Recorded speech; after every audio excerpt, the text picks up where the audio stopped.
नमस्कार श्रोते हो, तुम्ही ऐकत आहात भाग्यविधाता भाग 23.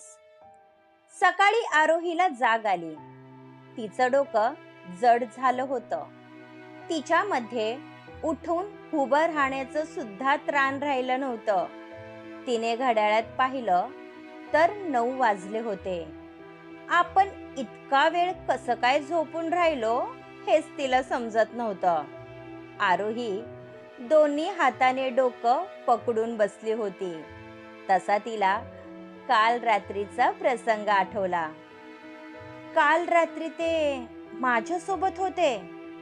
तिने शेजारी पाहिलं तर तिच्या जवळ कोणीच नव्हतं. तिची नजर ड्रेसवर गेली. तो खांद्यावरून खाली ओघळला होता. काल रात्री ती नशेत असली तरी त्याचा स्पर्श अजूनही तिच्या तनामनामध्ये भिनत होता. काल रात्री तो आला होता. मग अचानक मला सोडून कुठे गेला? आनंदीला वाईट वाटत होतं. आपला भास झाला असेल हे समजून तिने डोळे पुसले आणि बाथरूममध्ये गेली.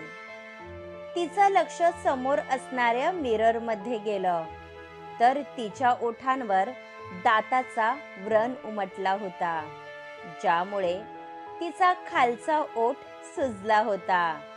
याचा अर्थ तिला भास झाला नव्हता, पण तो या ठिकाणी आला कसा हेच तिला समजत नव्हतं.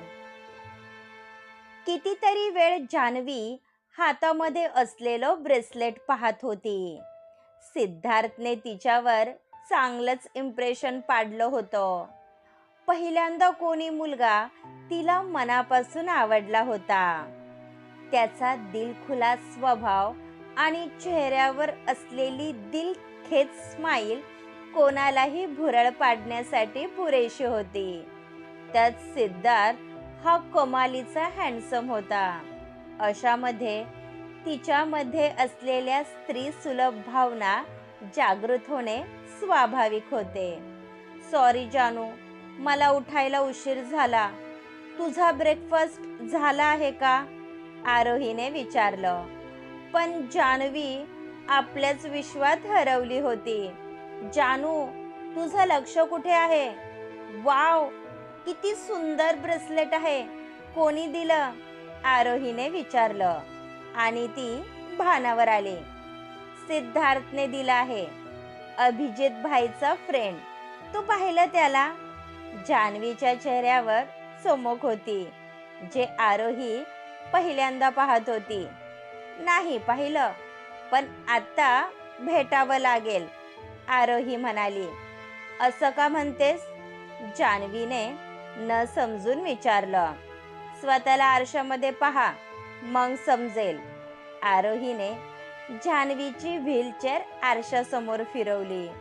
तिच्या चेहऱ्यावर लाजेची लाली स्पष्ट दिसत होती. तू भलताच विचार करत आहे. असं काहीही नाही.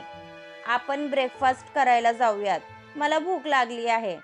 जान्हवीने विषय बदलला आणि दोघी डायनिंग एरियामध्ये गेल्या. दोघी जणी ब्रेकफास्ट करत होते. गुड मॉर्निंग बच्चा. कालची पार्टी कशी झाली? तुला आवडली ना?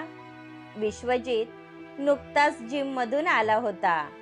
त्याला पण उठायला उशीर झाला होता. तुम्ही अजिबात माझ्यासोबत बोलू नका. पार्टी सोडून तुम्ही कुठे गेला होता? मी तुमची किती वाट पाहिली, जान्हवी म्हणाली. एका क्लायंटचा कॉल आला होता म्हणून स्टडी रूममध्ये बसलो होतो. उशीर झाला म्हणून आलो नाही. विश्वजित खोटं बोलत होता. त्याची नजर आरोहीवर गेली तर ती आपल्याच विचारात हरवली होती. गुड मॉर्निंग मिस आरोही. विश्वजितच्या आवाजाने ती भानावर आली. गुड मॉर्निंग सर, आरोही अडखळत म्हणाली. तुझ्या ओठांना काय झालं आहे? किती सुजलं आहे? जान्हवीची नजर तिच्या ओठांवर गेली. तसा विश्वजितला काल रात्रीचा प्रसंग आठवला. अजूनही तिच्या लाल चुटूक ओठांवर स्पर्श करण्याचा मोह त्याला झाला होता. आय थिंक झोपेमध्ये असताना मुंगी चावली असेल, आरोही म्हणाली. व्हॉट? आपल्या बंगलोमध्ये मुंगी आहे? भाई, तुम्ही क्लिनिंगवर लक्ष द्यायला हवं. आजकाल आपले नोकर आळशी झाले आहेत. पहा ना, तिचा ओठ किती सुजला आहे. जान्हवीला वाईट वाटत होतं. पाहू दे मला. विश्वजितने अलगद तिच्या ओठांवर बोट फिरवलं. तसे आरोहीने डोळे मिटून घेतले. तो स्पर्श अजूनही तिच्या तनामनात जागा होता, ज्याचा अनुभव ती घेत होती. आपण डॉक्टरांकडे जाऊयात. असं काही होईल मला वाटलं नव्हतं, विश्वजित काळजीने म्हणाला आणि आपला हात काढला. आरोहीने डोळे उघडले. त्याच्या हलक्याशा स्पर्शाने तिच्या अंगावर शहारा आला होता. अशा क्षुल्लक कारणासाठी डॉक्टर जवळ जाण्याची गरज नाही. मी एखाद मेडिसिन लावेन. बाय द वे जानू, रात्री पार्टीमध्ये मी सॉफ्ट ड्रिंक घेतली होती, ज्यामुळे मला चक्कर आली होती. मग अशा अवस्थेत मी बेडरूममध्ये कशी काय गेले, मला काहीच आठवत नाही, आरोहीने विचारलं. तसा विश्वजित घाबरला. हे मला कसं माहीत असणार? माझं लक्ष तर भलतीकडेच होतं. जान्हवीच्या डोळ्यासमोर अजूनही सिद्धार्थ होता. गुड मॉर्निंग भाई. अजून तुम्ही तयार झाला नाही? सिद्धार्थ तुमची वाट पाहत असेल. काल रात्री पण तुम्ही त्याला भेटला नाही, अभिजितने सांगितले. सिद्धार्थचं नाव ऐकून जान्हवीच्या चेहऱ्यावर चमक आली. आज माझं शेड्यूल बिझी आहे. आज रात्री त्याला डिनरसाठी इन्व्हाइट कर, म्हणजे मला व्यवस्थित बोलता येईल, विश्वजितने सांगितलं. सिद्धार्थ येणार या विचाराने जान्हवीच्या पोटात फुलपाखरू उडू लागली होती.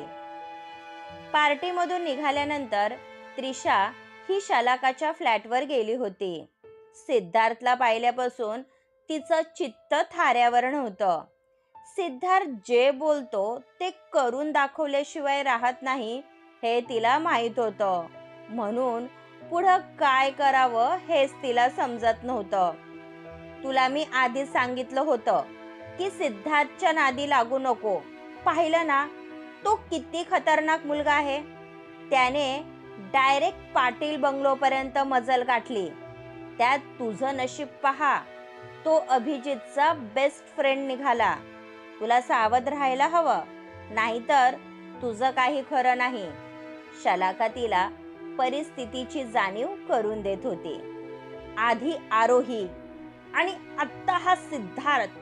माझ्या पाठी काय साडेसाती लागली आहे काय माहीत. काल आमच्या दोघांची एंगेजमेंट झाली असती, त्यानंतर विश्वाला माझ्यासोबत लग्न करावं लागलं असतं, पण मध्ये सिद्धार्थने घोळ घातला, त्रिशा म्हणाली.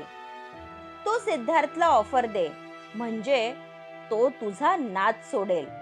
पैसा पाहून चांगल्या चांगल्यांची नियत खराब होते, शलाखाने शक्कल लढवली. वेडी आहेस का? सिद्धार्थ काय तुला रोड साइड रोमिओ वाटला? त्याचे डॅडी खूप मोठे बिझनेसमॅन आहे, त्याला पैशाची गरज नाही, त्रिशा म्हणाली. ग्रेट यार. मग तू सिद्धार्थ सोबत लग्न का करत नाही? असाही विश्वजित तुला भाव देत नाही. त्याच्यावर टाइम वेस्ट करण्यापेक्षा सिद्धार्थ सोबत लग्न कर, सुखी राहशील, शलाकाने तिला सल्ला दिला, जो त्रिशाला अजिबात आवडला नाही. काहीही झालं तरी मी विश्वाला सोडणार नाही. त्याने जो माझा अपमान केला आहे त्याचा बदला घेतल्याशिवाय मी शांत बसणार नाही, त्रिशा तनतन करत निघून गेली. तिला समजवण्यामध्ये अर्थ नव्हता, कारण ती स्वतःची मनमानी करणार होती. समशेरा आणि जया त्याच्या फ्लॅटवर क्वालिटी टाइम स्पेंड करत होते. त्या दिवसानंतर जया फक्त त्याला डेट करत होती. तिच्या मनामध्ये समशेराविषयी प्रेम होतं. तिने आपलं शरीर पूर्ण निष्ठेने त्याला सुपूर्द केलं होतं. तरीही तिला त्याच्याकडून पैसे घ्यावे लागत होते, ज्याचं तिला वाईट वाटत होतं. कारण बाकी पुरुषांसारखं ती पण त्याला शरीर विकत होती, ज्याचं तिला वाईट वाटत होतं. पण पोटाची खळगी भरण्यासाठी तिला नाईलाजाने हे काम करावं लागत होतं. तू काहीतरी सांगणार होता? नाही, म्हणजे तू इतक्या घाईत बोलवलं म्हणून विचारलं. जया अंगावर कपडे चढवत होती. तुझी फ्रेंड आरोही, ती कॅरेक्टर वाईज कशी आहे? समशेराने विचारलं. तिचं कॅरेक्टर जाणून तू काय करणार आहे? तुला आवडली आहे का ती? जया गुस्सात म्हणाली. मी जे विचारलं आहे त्याचं सरळ उत्तर दे, आणि मी तिला बहीणसारखं समजतो. यापुढे पण तुझ्या डोक्यात घाणेरडे विचार येणार असतील तर माझा नाईलाज आहे. समशेराचा राग अनावर झाला होता, म्हणून तिला आपली चूक लक्षात आली. सॉरी, आरोही खूप चांगली मुलगी आहे. बिचारी परिस्थिती पुढे हरली आहे. जयाने आरोहीची संपूर्ण भूतकाळ सांगितला. तुला माहित होतं ती चांगली मुलगी आहे, मग तिला अण्णाजवळ पाठवण्याची काय गरज होती? तो नीच माणूस कसा आहे माहित आहे ना तुला? समशेरा म्हणाला. तिला जॉब मिळत नव्हता, त्यात आंटी रेंटसाठी ऐकत नव्हती, तरी जुलिया आणि मी आपल्या परीने तिची मदत करत होतो. आमची आर्थिक परिस्थिती तुला माहित आहे, म्हणून तिनेच हट्ट धरला होता. पण एका अर्थी बरं झालं ती या दलदलीमधून बाहेर निघाली. तुझे बॉस देव माणूस आहेत, त्यांनी आरोहीला सांभाळून घेतलं, नाहीतर तिची पण अवस्था माझ्यासारखी झाली असती. जया डोळ्यातील पाणी पुसत म्हणाली. तुझ्यासाठी मी आहे, पण तुझा विश्वास नाही त्याला मी काय करणार?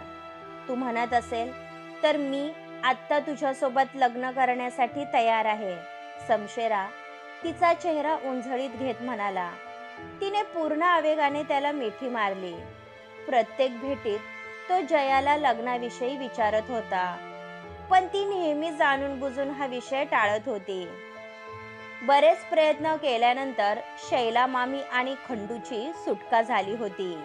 या दिवसात पोलिसांनी दोघांचा चांगला समाचार घेतला होता, ज्यामुळे दोघांची हाडं खिळखिळी झाली होती. दोघे नुकतेच घरी आले होते. त्यांनी जे कृत्य केलं होतं त्यामुळे आजूबाजूची माणसं त्यांना पाहून नाक मुरडत होते. या पोरीने आपल्याला कुठे तोंड दाखवायला जागा ठेवली नाही. ज्या दिवशी माझ्या समोर येईल मी तिच्या नरडीचा घोट घेईल. शैला मामी दातओठ खात म्हणाली. आपलं चुकलं. तिच्या आईसोबत तिला वर पाठवायला हवं होतं. आता बघस तू हा खंडू काय करतो ते. नाही तिला या गावात फरफटत आणली आणि तिच्या सोबत लग्न केलं तर नावाचा खंडू नाही. खंडू हा गुंड प्रवृत्तीचा होता, त्यामुळे तो शांत बसणार नव्हता. त्रिशा अजूनही घरी आली नव्हती, म्हणून अमृताला टेन्शन आलं होतं. तिने ऐनवेळी एंगेजमेंट का मोडली याचे कारण तिला जाणून घ्यायचे होते, म्हणून ती त्रिशाची वाट पाहत होती. तू निवांत झोपा काढत आहे. तुझी मुलगी अजून घरी आली नाही याचं तुला काहीच कसं वाटत नाही? अमृता तिचा राग अमितवर काढत होती. आपली मुलगी लहान नाही आणि ही पहिली वेळ नाही जेव्हा ती घर सोडून गेली आहे. तिचा राग शांत झाल्यावर येईल ती. अमित बेफिकीरपणे म्हणाले. तू माझ्या बाबतीत जसा वागला तसाच त्रिशाच्या बाबतीत वागत आहे. तुला आमची काळजी असती तर त्यावेळी तू आम्हाला सोडून गेला नसता. माझं चुकलं, तेव्हाच तुला डिवोर्स दिला असता तर आज आम्ही सुखात असतो. अमृताचे बोल त्यांना चांगलेच खुपले होते. तुझ्या या स्वभावामुळे माझ्या हातून पाप घडलं होतं, ज्याचं प्रायश्चित्त आज तागायत मला करता आलं नाही. अमित यांचा आवाज जड झाला होता. निदान माझ्या समोर तरी हा भोळेपणाचा आव आणत जाऊ नको. तू एक नंबरचा स्वार्थी माणूस आहे, म्हणून बायको असताना परस्त्री सोबत रंग उधळत होता, ज्यासाठी मी या जन्मात तरी तुला माफ करणार नाही. नशीब ती बाई माझ्या समोर आली नाही, नाहीतर तुझ्या समोर मी तिचा जीव घेतला असता. अमृताचे डोळे आग ओकत होते. जगासाठी दोघांचं नातं नॉर्मल असलं तरी त्यामध्ये कधीही न भरणारी दरी पडली होती. अमृता बाहेर निघून गेली. तितक्यात आरोही आतमध्ये आली. तुमची कॉफी. आरोहीच्या आवाजाने त्यांनी पटकन डोळे पुसले. मला यावेळी कॉफी हवी असते हे लक्षात आहे तर, अमित स्वतःला नॉर्मल दाखवत म्हणाले. त्या दिवशी तुम्हीच म्हणाला होता तुम्ही माझ्या वडिलांसारखे आहात, मग लक्षात ठेवायला नको का? आरोहीने त्यांच्या हातात कॉफीचा मग दिला. तुझ्या आईने तुझ्यावर खूप छान संस्कार केले आहेत. कायम अशीच हसत राहा.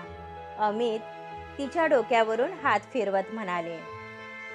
पुढील भाग ऐकण्यासाठी आमच्या चॅनलला सबस्क्राईब करा. धन्यवाद.